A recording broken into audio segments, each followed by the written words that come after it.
CM करेंगे।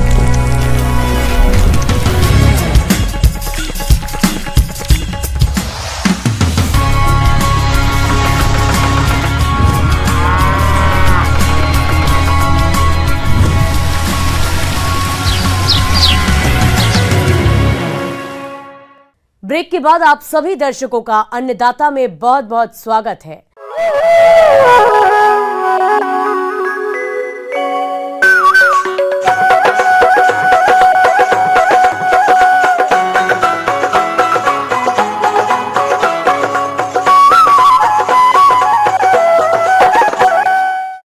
आज के समय में अगर खेती बाड़ी से अच्छा लाभ कमाना है तो आपको खेती के साथ सह व्यवसाय को करना जरूरी है और इन कृषि सह व्यवसायों में बैकयार्ड मुर्गियों को पालकर आप अच्छा मुनाफा कमा सकते हैं, क्योंकि इनका पालन कम जगह और कम खर्च में आसानी से किया जा सकता है।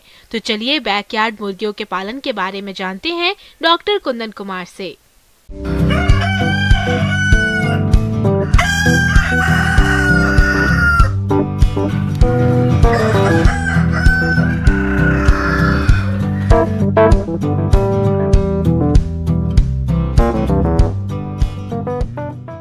जैसा कि हम जानते हैं, काफ़ी किसानों के द्वारा हम लोगों ने जो यहाँ पे करने की कोशिश की है, बैकयार्ड कुक्कुट पालन की जो विधि है उसके बारे में हम थोड़ा बताने की कोशिश करेंगे।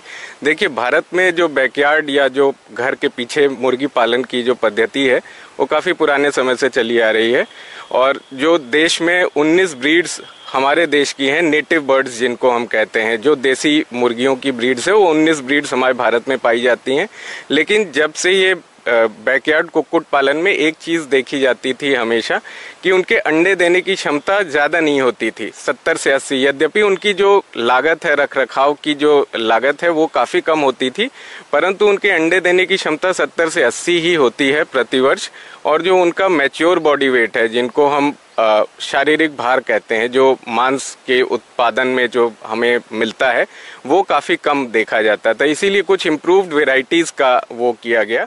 देसी मुर्गी पालन को हम कम पूंजी, थोड़ी जमीन और थोड़ी सी मेहनत करके आसानी से कर सकते हैं। मुर्गी पालन का चयन भारत में तेजी से बढ़ रहा है। इस व्यवसाय से अच्छा लाभ हो, इसके लिए अपने क्षेत्र की जलवायु के अनुसार मुर्गियों की नस्लों का चयन करना चाहिए। साथ ही नस्लों का चयन करते समय द्विकाजी नस्लों के पालन पर ज्यादा जोर दें, जिससे मांस और अंडे दोनों अच्छी मात्रा में मिले। जैसे कि ग्राम प्रिया हो गई या वन राजा हो गया, गिरी राजा हो गए, ये सब इम्प्रूव वेराइटीज को भी आजकल बैकयार्ड कुक्कुट पालन में लिया जाता है।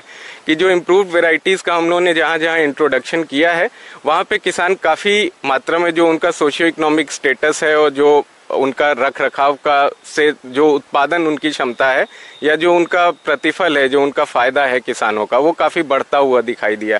तो ये जो मतलब इम्प्रूव्ड वेराइटीज हैं बैकयार्ड पोल्ट्री फार्मिंग की, इनके अंडे देने की क्षमता काफी अच्छी देखी गई है।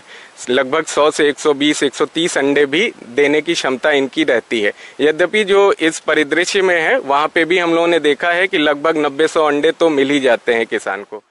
कड़कनाथ मुर्गी की विशेषताएं। मुर्गी की यह नस्ल कालामासी के रूप में जानी जाती है और मध्य प्रदेश इसका मूल स्थान है। इसके एक दिन के चूजों का रंग नीले और काले के मिश्रण जैसा होता है। वयस्क पक्षी के पंख नीले और काले रंग के होते हैं। त्वचा, चोंच, टांग, पैर की उंगलियों और नर एवं मादा के पैरों के तलवों का रंग गहरे भूरे काले रंग का होता है। कड़कनाथ का मांस दिल की बीमारियों तथा अधिक कोलेस्ट्रॉल को कम करने में मददगार होता है। तो ये जो इम्प्रूव वेराइटीज हैं, इनका जो मैच्योर बॉडी वेट है वो भी बहुत ज्यादा होता है। 2.5 से 3 किलो जो इनका मैच्योर बॉडी वेट है या मार्केटिंग बॉडी वेट है, वो भी काफी अच्छा देखा गया है। तो ये जो नस्लें हैं, जो इम्प्रूव्ड वेराइटीज हैं, जो स्ट्रेन्स हैं, इनको जब हम लोगों ने, खासकर हम लोगों ने यहाँ पे वनराजा का इंट्रोडक्शन किया है अपने एरियाज में, जिसकी अंडे देने की क्षमता और मांस उत्पादन की जो क्षमता है वो भी काफी अच्छी है। तो वनराजा 6 से 7 महीने में अंडा देना शुरू कर देता है और इसका एक जो मतलब पूरा साइकिल है उसमें लगभग 100 अंडे मिलने की मतलब किसान को वो रहती है। तो हम लोगों ने यही देखा कि जो बैकयार्ड पोल्ट्री फार्मिंग है उसमें अगर किसान शुरुआती दिनों में थोड़ा सा ध्यान दे, मतलब उसमें 3 ही चीज मेन है। कभी भी किसी भी बैकयार्ड पोल्ट्री फार्मिंग या पोल्ट्री फार्मिंग का मेन खर्चा उसके दाना या उसके भोजन प्रबंधन पे आता है। तो अगर उसका भोजन प्रबंधन और उसका शुरुआती ब्रूडिंग मैनेजमेंट सही किया जाए तो हम देखते हैं कि किसान इससे अच्छा लाभ कमा सकते हैं। शुरुआती ब्रूडिंग प्रबंधन में उसके टेम्परेचर का विशेष ध्यान रखते हैं, जो कि 95 डिग्री फ़ारेनहाइट पहले वीक में, और प्रति वीक उसको 5-5 डिग्री फ़ारेनहाइट घटाते जाना रहता है। 6 हफ्ते के बाद ब्रूडिंग की कोई ज़रूरत नहीं रहती है इन जो देसी चिकन्स हैं उनको। और जो उनका फीडिंग मैनेजमेंट है, ब्रूडिंग मैनेजमेंट, फीडिंग मैनेजमेंट और पोषण प्रबंधन, ये 3 ऐसे आयाम हैं बैकयार्ड पोल्ट्री फार्मिंग के जिनका हमें विशेषता ध्यान रखना होता है, या जो हम बताते हैं किसानों को उसका विशेषता ध्यान रखने के लिए। तो जो ब्रूडिंग मैनेजमेंट है उसके बाद हमारा फीडिंग मैनेजमेंट आता है। खासकर ये जो इम्प्रूव्ड वेराइटीज हैं इनको अगर हम लगभग 50-60 ग्राम 80 ग्राम दाना प्रतिदिन दें और उसको आसपास के वातावरण में चरने के लिए छोड़ दें तो ये उनके लिए काफी अनुकूल स्थिति रहती है। और ये आसपास के अपने वातावरण से जो कीड़े मकोड़े हैं या बाकी जो अवशेष हैं, हमारे यहाँ पे किचन गार्डन है या आसपास का बैकयार्ड में भी जो लोग पालते हैं उनके किचन से निकले हुए सभी अवशेषों को ये ग्रहण करके इनसे उच्च उत्पादन वाला या उच्च उत्पादन मांस और उच्च क्वालिटी का मांस बनाने में की ये क्षमता रखते हैं। आगे और भी है खेती बाड़ी से जुड़ी हुई बहुत सी रोचक जानकारियां। यहां रुकेंगे एक और छोटे से ब्रेक के लिए।